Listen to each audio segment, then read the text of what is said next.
Taxa Selic a 15%. Isso muda tudo para quem investe. Ou pelo menos deveria mudar. Esse é o maior patamar da taxa Selic desde 2006. Mas por que isso está acontecendo? E o mais importante, como se proteger e se beneficiar nessa alta da Selic? Eu sou Vinícius Farias, seja bem-vindo ao canal da Bivelo. E para você não ficar por fora do mercado financeiro e das oportunidades econômicas do Brasil, já se inscreve, deixa o like e compartilha esse vídeo. Fica ligado até o final que vamos falar hoje sobre 3 tópicos importantes. O que causou essa alta histórica, como que isso impacta a sua vida e o mais importante, o que fazer dentro do mercado financeiro e dos investimentos de benefícios e de malefícios com essa taxa Selic. Após a última reunião do cupom, o Banco Central decidiu manter a taxa Selic em 15%. E não há previsões de que ela venha a cair drasticamente tão cedo nos próximos meses. Tá, Vinícius, mas essa taxa Selic alta aí, por que ela continua subindo? Por que ela não cai? E por que ela é tão importante pra gente? A taxa Selic ela serve como um apaziguador da inflação. Nos últimos 12 meses, a inflação acumulada já é em torno de 5,3%. Só que a meta da inflação era de 3% e o teto de 4,5%. E como essa inflação não para de crescer, o Banco Central ele tem que tomar essas medidas de continuar aumentando a taxa Selic. E como estamos muito acima do teto e longe do centro da nossa meta, a gente vai continuar nesse cenário por um bom tempo. E sendo bem sincero, eu acredito que essa inflação ainda vai subir mais, porque o governo não para de gastar. Existe um descontrole fiscal, onde as dívidas aumentam e a arrecadação não é suficiente para cobrir tudo isso. A consequência é o aumento dos preços das mercadorias que você vê no seu dia a dia. Para você ter noção, nos últimos 12 meses, só de juros de dívida pública, o Brasil já pagou 930 bilhões de reais. Isso não é pouco dinheiro. Então, resumidamente, quando a inflação está descontrolada, a dívida muito alta, o remédio dessa doença chamada alta da inflação seria aumentar a taxa Selic para ver se a gente consegue controlar esses gastos. E sobre os impactos no dia a dia, na sua vida pessoal, na sua vida financeira, de que maneira a taxa Selic consegue nos impactar? Com certeza você deve ter um banco instalado no seu celular. E o banco oferece um serviço chamado empréstimo. Claro, o banco não vai te emprestar dinheiro de graça. Ele precisa ter um lucro em cima disso. E onde mais o banco conseguiria mensurar quanto que ele vai te cobrar de juros? Obviamente, da taxa de juros, que coincidentemente também é a taxa Selic. Então, quanto maior estiver essa taxa, maior vai ser o preço que o banco vai te cobrar para pegar o dinheiro emprestado. A mesma coisa funciona caso você atrase a parcela do seu cartão de crédito. O juros recorrente em cima disso vai ser com base nos juros da Selic. Outra parte da nossa vida que é extremamente impactada é na parte de financiamento. Imóveis, automóveis ou qualquer tipo de compra que você tenha que pagar parcelas em cima da taxa de juros. No começo da pandemia, por exemplo, era um cenário ideal para você financiar algum tipo de bem, porque a taxa estava em volta de 3% ao ano. E hoje já se encontra 5 vezes maior do que isso. O que fica muito caro dentro do seu bolso fazer algum tipo de financiamento de imóvel, de automóvel ou qualquer tipo de outros bens. E por esses números muito altos, na hora de financiar, na hora de pegar empréstimo, causa uma consequência um tanto quanto negativa na economia, que é o esfriamento do ciclo econômico. Porque ao invés da pessoa pegar um dinheiro para abrir um negócio próprio, ou ao invés de pegar o dinheiro e fazer um financiamento, ela prefere pegar esse dinheiro e deixar parado, rendendo numa taxa 100% do CDI no seu banco, o que desestimula muitos empresários e muitas pessoas a tomarem iniciativas empreendedoras, a tomarem iniciativa de compra de outros bens, porque é mais vantajoso deixar esse dinheiro parado na sua conta. Mas agora entrando mais a fundo num tópico importante, que é de que maneira isso impacta meus investimentos. Bem, vamos primeiro para os nossos impactos de maneira positiva. Eu trouxe aqui para a gente analisar o RZAG. O RZAG ele é um FIAGRO, um fundo de investimento agro, que também é um fundo de papel. E por que ele se beneficia nessa taxa Selic alta? Justamente por ele ser um fundo de papel,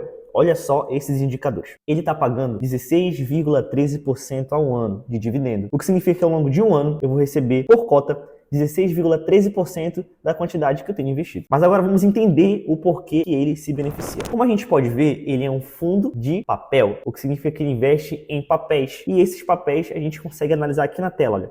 Produtos financeiros. Em sua grande maioria são CRA, Certificado de Recebíveis do Agronegócio. E o que é um CRA, Vinícius? O CRA é um título de dívida que esse fundo investe. Ele compra várias dívidas relacionadas ao agronegócio. E essas dívidas, elas pagam CDI mais uma taxa. Olha aqui, a gente consegue analisar, por exemplo, a maioria desses CRAs, eles pagam CDI mais 5%, CDI mais 6, mais 4, mais 4. E sua grande maioria gira em torno de 4 a 5%. Então, nesse cenário, a gente consegue ver aqui que o CDI está quase 15%. Acompanhando a taxa Selic, e te promete pagar um CDI mais 5, então é uma taxa em torno de 20% ao ano ali. Por isso que a gente consegue ver um dividend yield tão alto, mas ao mesmo tempo que é muito bom, a gente tem que tomar muito cuidado com esse tipo de ativo, porque pensa só, esse CRA, ele te promete pagar CDI mais 5, só que não é garantido, por isso que é um investimento de risco, renda variável, ele não te garante que ele vai te pagar, por isso é necessário a importância da gente avaliar qual que é a gestora que está por trás disso, a gente avaliar título por título para saber se faz realmente sentido aquilo, se essas empresas realmente têm capacidade de entregar isso, de pagar isso. E também entra a questão muito importante, que é a diversificação da nossa carteira. Se a gente não tem uma carteira diversificada, se a gente tem uma carteira 100% concentrada nesse tipo de ativos, caso aconteça de uma dessas empresas dar default, o prejuízo vai vir para o nosso bolso, juntamente com as gestoras e com as empresas envolvidas naquela operação. Outro ponto muito positivo para nós investidores com essa taxa Selic alta é justamente nós investimos nesse tipo de ativo, o Tesouro Direto. Tesouro Direto, para quem não sabe, são títulos emitidos pelo governo. E a gente entende esses ativos como risco soberano, que são os ativos com menor risco, porque são justamente emitidos pelo próprio governo. E qual que é a vantagem de nós investirmos nesses títulos? A gente entende que a economia ela é cíclica, feita de ciclos. E hoje a nossa taxa se encontra em um patamar que não é visto desde 2006. Então imagina só, daqui a um tempo, quando a taxa Selic voltar ao seu padrão, diminuir, cair lá para casa dos 8, 9%, e você ter comprado hoje um título de longa duration, uma duração longa, de 15% ao ano, por exemplo, o teu título estará com potencial de rentabilidade muito acima do mercado. Claro, se você comprar esses ativos de pré-fixado, Tesouro IPCA+,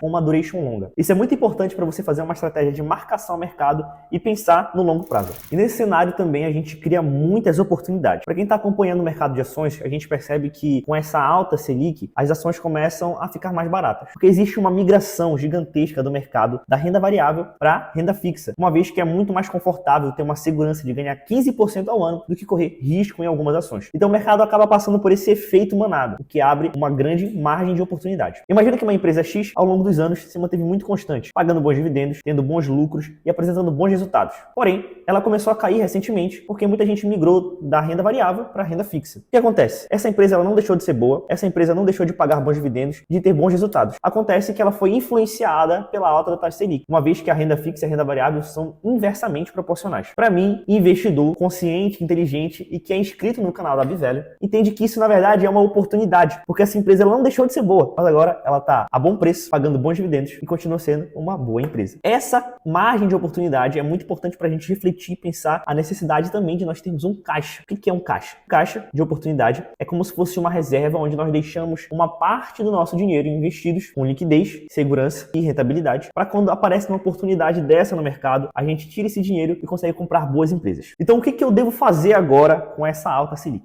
A resposta é bem simples. Você deve diversificar seus investimentos. Não se manter concentrado somente em ativos de renda fixa, tampouco somente em ativos de renda variável. O ideal é que você consiga fazer com essa estrutura que a gente te formou agora. Uma parte em ativos de renda fixa, como Tesouro Direto, CDBs, essa parte mais segura na sua carteira. E agora também uma parte de renda variável. É muito importante você analisar indicadores das ações que você está comprando, analisar indicadores dos fundos imobiliários ou dos fiagros ou de outros tipos de fundos que você estiver comprando e sempre estar atento às oportunidades do mercado. E principalmente entender que nesse momento de juros altos, abre-se uma janela de oportunidade para você comprar boas empresas e não seguir a manada que está migrando totalmente para renda fixa. Ou seja, você só tem duas opções: seguir a multidão ou seguir a nossa estratégia e se proteger com rentabilidade. Então, para receber nossos próximos vídeos, clica no botão, se inscreve aqui embaixo, dá um like e compartilha esse vídeo. Até a próxima!